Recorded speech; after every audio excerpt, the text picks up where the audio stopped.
Please like and subscribe.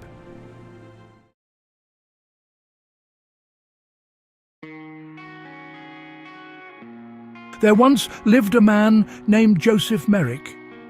He was born in England a long time ago, in the year 1862. Most people, however, did not know him by his real name. They called him the Elephant Man. This was a cruel nickname, given to him because of his appearance. Joseph suffered from a rare condition that made his skin and bones grow in unusual ways. His body was covered in large, lumpy growths. His skin was thick and rough, much like the hide of an elephant. This was the simple, sad reason for the name that followed him throughout his short life. Joseph's condition did not appear right at birth. As a young boy, he started to notice small changes. A lump here, a patch of rough skin there. But as he grew older, these changes became much more severe and noticeable. His head grew to a very large size, and one of his arms became much bigger and heavier than the other. His feet were also affected, making it very difficult for him to walk properly. People would stare at him in the street. They did not understand what was wrong with him. They only saw someone who looked different, someone to fear or mock. Despite his severe physical deformities, Joseph Merrick was a person with feelings, thoughts and dreams, just like anyone else.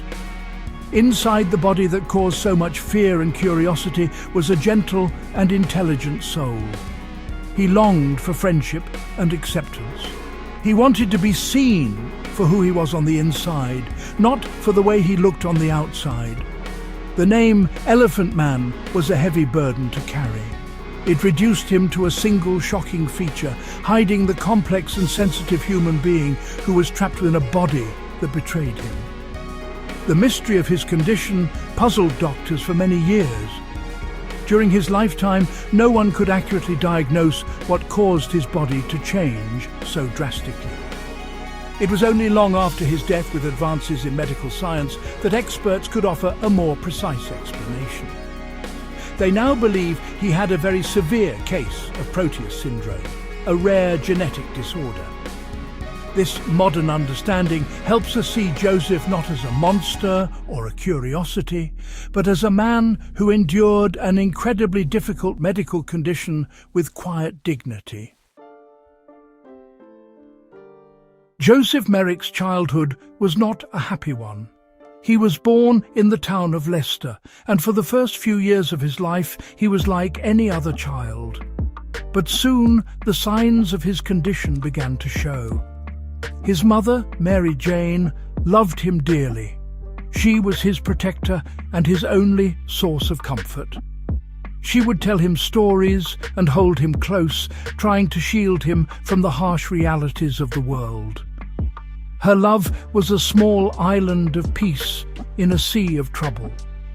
Joseph's world was shattered when his beloved mother passed away when he was only 11 years old. After his mother's death, Joseph's life became even more difficult. His father remarried, but his new stepmother did not want Joseph in the house. She was cruel to him, repulsed by his appearance. She refused to let him eat at the table with the family, often giving him his food cold in the kitchen. He was no longer welcome in his own home. At the young age of 13, Joseph was forced to leave. He tried to find work, selling goods on the street, but his appearance made it nearly impossible. People would run away from him, or worse, gather to taunt and bully him. Unable to work and with nowhere to go, Joseph had few choices. He eventually ended up in the Leicester Union workhouse. This was a place for the poor and destitute, and the conditions were grim. Life in the workhouse was a routine of hard labor, minimal food, and no comfort. Joseph spent 4 miserable years there, surrounded by despair.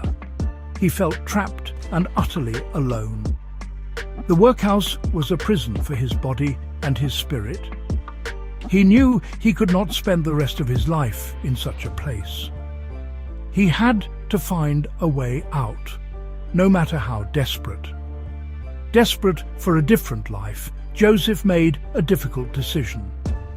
He decided that if people were going to stare at him anyway, he might as well get paid for it.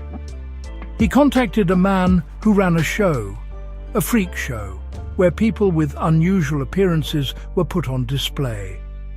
This was his only hope of escaping the workhouse and earning his own money. It was a painful choice to willingly subject himself to the pointing fingers and gasps of the crowd. But for Joseph, it was a chance at freedom, a chance to take control of his own destiny, even if it meant becoming a spectacle. Joseph Merrick joined a travelling show and began his life as an exhibit. He was billed as the Elephant Man, half a man and half an elephant. He would sit on a stage while a showman described his deformities to a curious and often horrified audience. People paid to see him, to shudder at his appearance. This life was degrading. He was treated not as a person, but as an object of grotesque curiosity. He travelled from town to town, enduring the stares and whispers of the crowd day after day. It was a lonely and isolating existence, far from the kindness he craved. It was during his time at a show displayed in a shop across from the London hospital that his life took a momentous turn. A brilliant young surgeon named Dr. Frederick Treves heard about the Elephant Man. His scientific curiosity was piqued, and he paid to see Joseph. Dr. Treves was both fascinated and appalled. He arranged to bring Joseph to the hospital to be examined. He documented Joseph's condition, measuring his limbs and head, and presented his findings to his colleagues.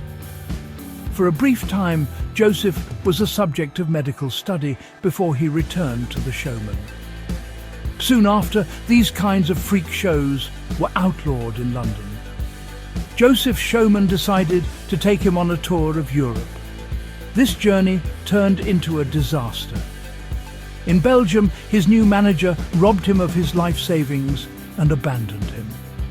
Stranded, penniless, and unable to speak the language, Joseph was completely alone. He somehow managed to make his way back to London. He arrived at Liverpool Street Station, exhausted and frightened. A crowd gathered around him, drawn by his strange appearance. He was unable to speak clearly and collapsed from exhaustion, his situation seeming utterly hopeless.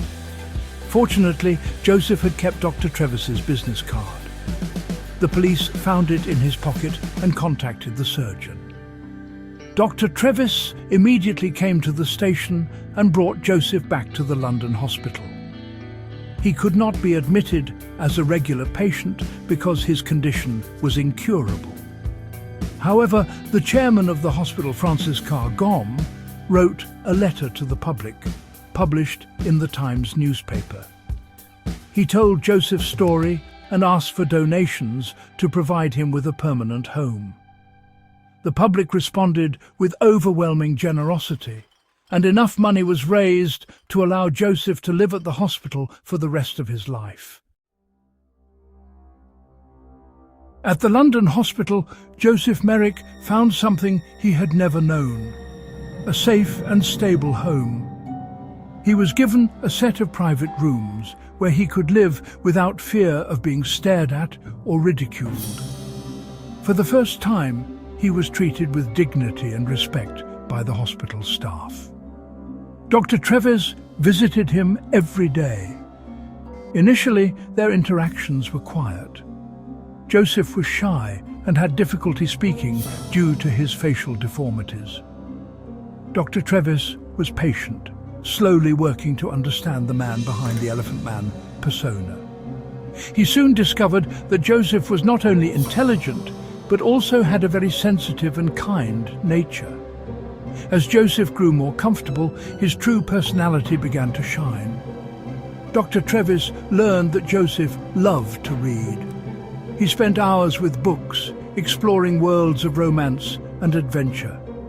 He also enjoyed building intricate model churches out of cardstock, a task that required great patience and skill.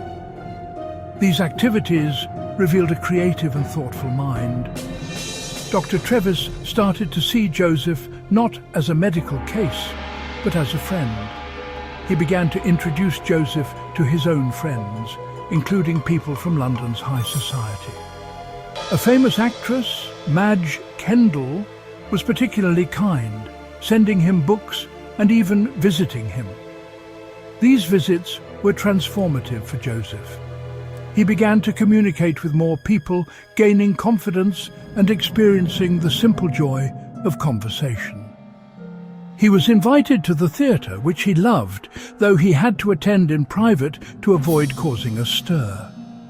He even spent time in the countryside, away from the city, where he could experience nature in peace. These experiences were precious to him.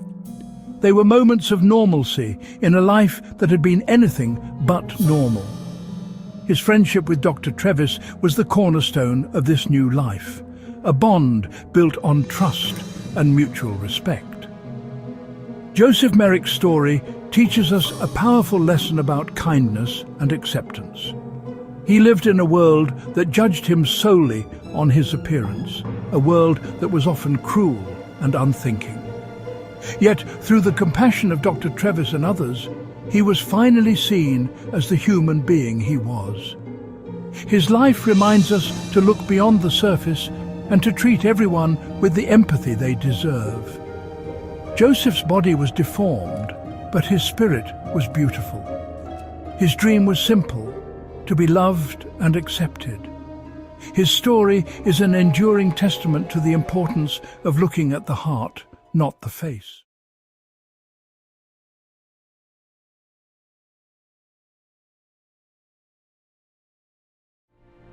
Please like and subscribe.